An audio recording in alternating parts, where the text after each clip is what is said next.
average temperatures of the globe is continuing to go up, which, by the way, is a consensus. It's 99.9% scientists are on the same page about this now. 20 years ago, I was preaching that it was a hoax. When you get out of your own backyard and you talk to people and you get to see things around the world, it changes your whole perspective. The fact of the matter is that 90% of the climate scientists in the world agree that climate change is caused by carbon dioxide in the atmosphere. I think this is a crisis.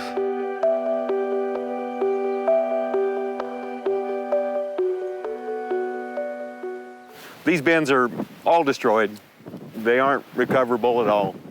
The grain is all ruined. Richard Oswald grows corn and soybeans in Rockport, Missouri. His house was destroyed by the worst flooding the Midwest had seen in generations. From Nebraska to Wisconsin, historic river flooding. It's the kind of floodwater that's taking away roads, bridges, buildings, anything in its path. What the farm would normally look like. I had convinced myself that the water levels here would be the same throughout any normal flood, but the sad fact of the matter is that there's not a normal flood anymore. Weather fluctuations in general have changed a lot, and they're getting worse and worse. I think this is a crisis. And he's not the only one who feels that way. After the flood, more people are certainly open to climate change as something that's real now. Graham Christensen works on his family's farm in Nebraska. For years, he's tried to convince other farmers to start paying attention to the climate crisis and that big agriculture is partially to blame. 2005 and 6 was when I started getting woke to the climate change issue. As I learned more and got more data, I felt stronger and stronger about we need to do something, and that the farmers held a lot of the tools that needed to be a critical part of reduction of emissions. This fall, Graham and hundreds of other farmers across the country signed a joint letter to Congress urging them to consider the Green New Deal. We, as farmers, can help define how that actually looks in federal policy, Green New Deal, or whatever, that may take. Today, Graham is driving to see his friend, Scott Olson, who farms nearby. The Olsons are about the epitome of what rural Nebraska, rural America is all about. Long-standing generational family. I appreciate them because they're open-minded. They catch on to things. The Olsons agreed to sit down with Graham over lunch to discuss climate change and the Green New Deal. I look at the Olsons as people that other people look up to in the area. And when people like that start, entertaining those discussions, things are going to happen quicker. We have talked very little about this Green New Deal. I guess it's on the internet. I've never taken the time, or had the time lately, I guess, to look it up and go through it. Mostly what I hear is on radio, see on TV. Sounds like a crazy deal. I don't know if the Green New Deal is going to be our savior or our route out here for this stuff, but looking for a federal policy platform to amplify the importance of creating an incentive-based and a market-based program to help farmers take the risk off of transitioning into some of these practices that are scientifically proven to reduce greenhouse gases. The practice Graham is referring to is regenerative farming.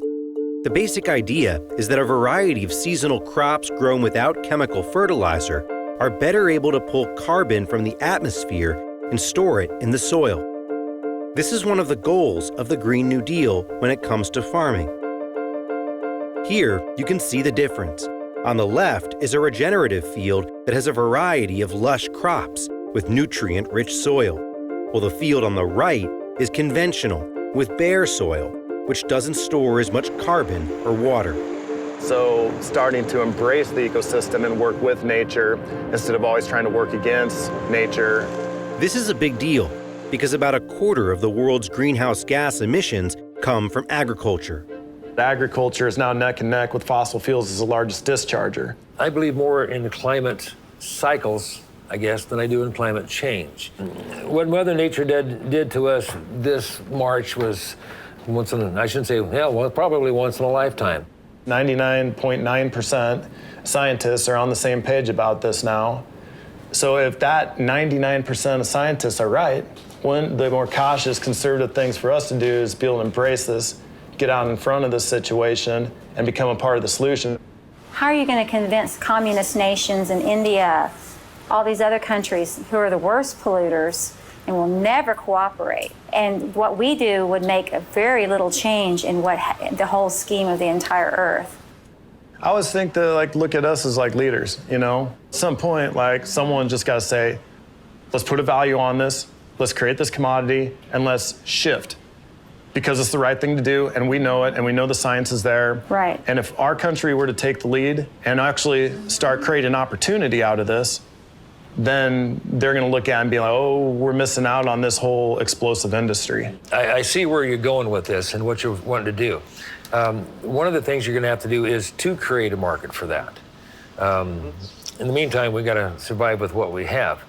While change is hard, farmers like Del Fike outside Lincoln, Nebraska, say that making the shift to regenerative agriculture was not only possible, but profitable.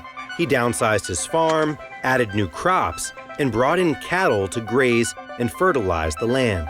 And we have so many acres of pasture rangeland in the United States. All we need to do is improve those acres. Why did you see a need to change the way you were doing things? Well, we were destroying everything. The soil was on life support.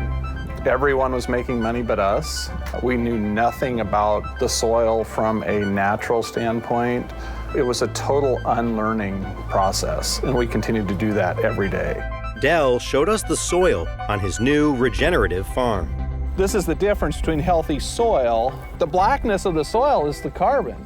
So in a depleted field, there's a certain amount of life left, but you will not find earthworms.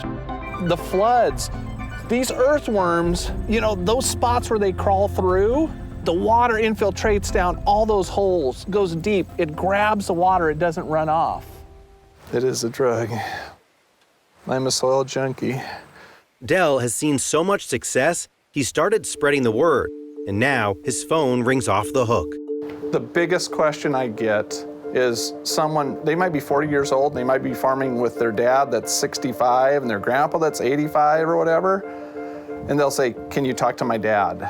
Because I want to be doing this, but my dad said we're going to do it this way. A lot of times farmers are slow to jump on the boat for something new. They think that they need to follow in the paths of their fathers and their mothers and be conservative. And so that's one of the problems that we have in agriculture today, is because most farmers are not early adopters. Most farmers are wait-and-seers. Many farmers in this area grow only one crop at a time, like corn or soybeans, which are often fertilized with chemicals. They come out pretty good. They did, didn't they? Del says it can be hard to break away from this status quo, as government subsidies and crop insurance give farmers a much-needed financial safety net. Why would you change if you've got an insurance policy? Why would you change if you know if you just keep doing it, you're at least going to stay in business? It's crazy the ignorance that's out there, but it's because they're scared.